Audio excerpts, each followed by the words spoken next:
creatures of the night. It's your girl Tanti. Let's talk about Rampage.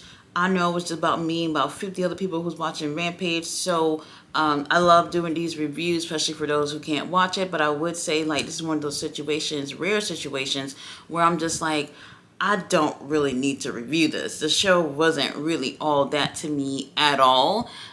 We did start off with tag team action. We had Mariah May teaming up with our girl, Mina Shirakawa, versus Harley Cameron and Nyla Rose.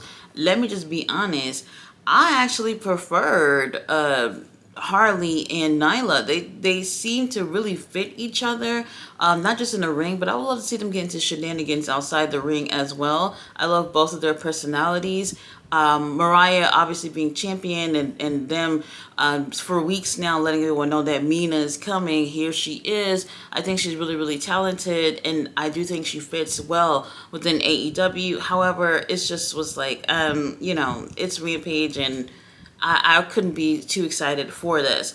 Now, our girl Mina and Mariah ends up taking the win, but I still want to see a lot more of Nyla and Harley Cameron. Harley Cameron has really grown on us, and I think that, with a lot more work of her being in the ring, she's really going to be something special within this company. After this, we do have a little hype video for Okada for the Continental Classic. I am so excited about this. However, I really do feel like because it's on Wednesday, we should have already known who all was going to be in the Continental Classic. The Continental Classic, I feel like, was really successful last year, and I think people are looking forward to it. And in order to really get more people to really get behind this, we should have known, at least for the past few weeks, who were going to be in the Continental Classic. Now, if something would have happened between now and then where people could not compete, okay, I get it, or whatever. The card is always subject to change, but I feel like best case scenario would have been for them to let everyone know who was going to be on it. To be completely honest with you, I don't even think Tony Khan knew who's going to be on it. But the Continental Classic does start on Dynamite this week, and I can't wait to see who are going to be in the tournament. For me personally, I do feel like it should be people who are considered to be mid-carders. I don't really want to see anybody who's had no major titles. If you have the world title, you shouldn't even be in this. If you have a title currently, I don't think you should be in this as well. So some of these guys who are usually overlooked or don't really get much opportunities, or who haven't held the title at all, those type of guys should be in the Continental Classic. After this, we have a weigh-in. Oh my God. The weigh-in with QT Marshall. And this person, his name is AJ Boom. I don't know who this is. All I know is that they're TikTok people. This guy with his son, apparently he used to be a pro wrestler like 20 years ago. I have no clue, never heard of him. I don't know what the situation is. Now, in terms of who these people are, I personally don't know, but they are social media personalities that obviously have lots of views. And this is one of those situations where, for wrestling fans like me, had to fucking bite the bullet, because it's just like, we don't fuck with y'all, but because AEW is trying to get some more viewers over here, I can understand where they're coming from. However, the weigh-in to me wasn't even entertaining. It was really that boxing feel when it comes to a weigh-in. You had like two dudes in a suit, really raggedy suits, that was standing there like for no reason. You had them girls with the shorts and the crop tops who are supposed to be smiling. I don't know what you call those girls that, are usually just standing there when they're promoting the boxing stuff. Pretty much something like that. And then you had QT with his chicken legs, and then you had this other guy named Big Boom who's there with his son.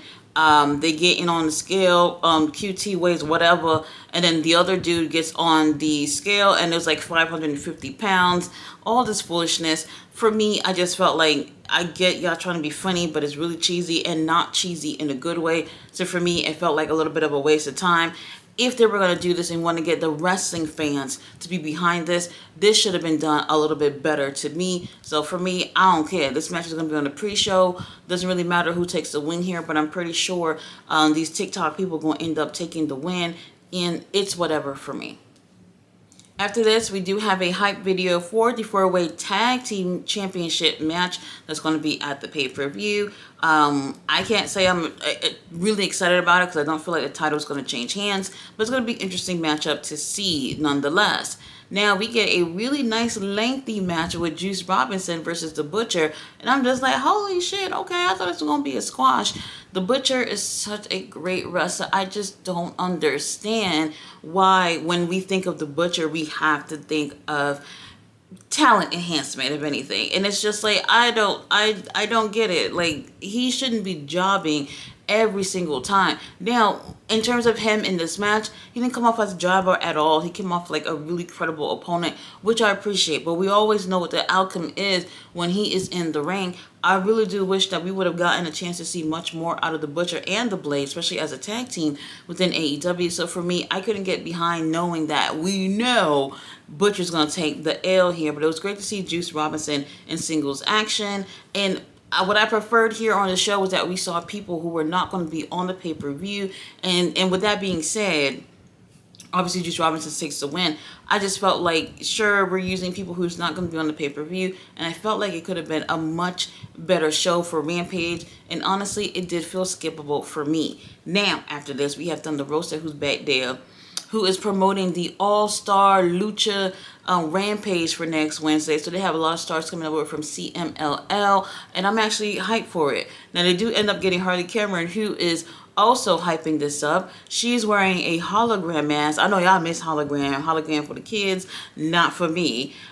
She's just so freaking hilarious. And it seemed like they were saying that they were going to have another match again or some shit like that, where they're going to end up taking Harley Graham's mask off to unveil her true identity. If Thunder Rosa and Harley Cameron have another match, I don't care for it, but I don't mind seeing some fun segment between the two of them if that's the case. Now, we have a hype video for Takeshita versus Ricochet. They literally announced this match yesterday, y'all. Yesterday, Thursday, before the pay-per-view. This is one of the first things that was set up for this pay-per-view, and they didn't make this official until last night, which is very interesting to me. Takeshita, we love you, bruv. I've been thinking about you every day, even before the title, and now that you have the title, I'm always thinking about you. However, I don't want to feel like Takeshita is an afterthought with this title. There's something about it so far that I'm not liking with how the company is promoting Takeshita, and I don't know. We're gonna have to get with the program, Tony Khan, because something about it I'm just not feeling. And for our main event, we had the conglomeration. Which is Ishii, Pastor Briscoe, and Rocky Romero versus the Dark Order. And this is another reason why I feel like this is skippable, because the conglomeration, everybody and their mama love them, and they go crazy for these guys. But for me, it's just like, it's the same thing when I see these guys in the ring. I'm not seeing anything different from the last matchup they've had, and it's going to be the same outcome. The conglomeration are always winning. And I am bored. I'm honestly bored. Now, conglomeration, they're not my cup of tea. I prefer the heels usually. But something about this team where it's just like, we need to zhuzh this up a little bit so this could be a little bit more fresh. It's just feeling like a repeat thing when it comes to the conglomeration every time they get into the ring. So I was just kind of hoping maybe something a little bit different tonight, and they just gave us the same old, same old. So for me, it's skippable. But if you want to watch some wrestling, go ahead and put it on. Yes, the conglomeration takes the win once again. And you know what? I appreciate Dark Order getting a little TV time, but when are they going to actually take a win that actually matters? Who freaking knows? Now, after this match, there's still 10 minutes or so left of the show. And I'm just like, wait a minute. I don't remember hearing anything else about what's going to be on the show. Turns out that little music video that they gave on Dynamite after the women's match, because they couldn't bother to have that to be the main attraction of the show, that's what they ended up putting on, that little music video for the rest of the show. They just let that shit ride, and I was just like, I'm done. I'm done. They had the countdown show after this. They could have aired that little music video at the countdown show that was after this, that was supposed to hype you up for the pay-per-view. And it's just like, we're taking 10 minutes out of this whole show to show a music video to hype up the pay-per-view. Is that a bad thing? Not necessarily. But when you consider that after the show is over, y'all showing a whole 30-minute show to hype the pay-per-view, you might as well have put that there and just give people a full hour of Rampage. You already gave us a cut of foolishness with the waiting thing. y'all could have extended that last match or something else to get people more hyped for the pay-per-view. So for me, that part right there was just unnecessary. That's just how I feel about it.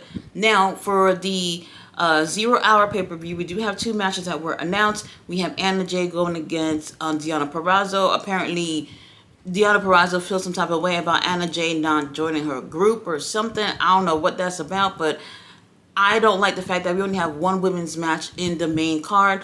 What is it about the women that they just cannot be featured more on the main card? What does that I'm not gonna get into it. Anyway, that's gonna be on the pre-show, and we also have another pre-show match where it's gonna be a fatal four-way where we have Dante Martin going against my boy Beast Muertos. Lord have mercy, Beast Muertos, give me a call.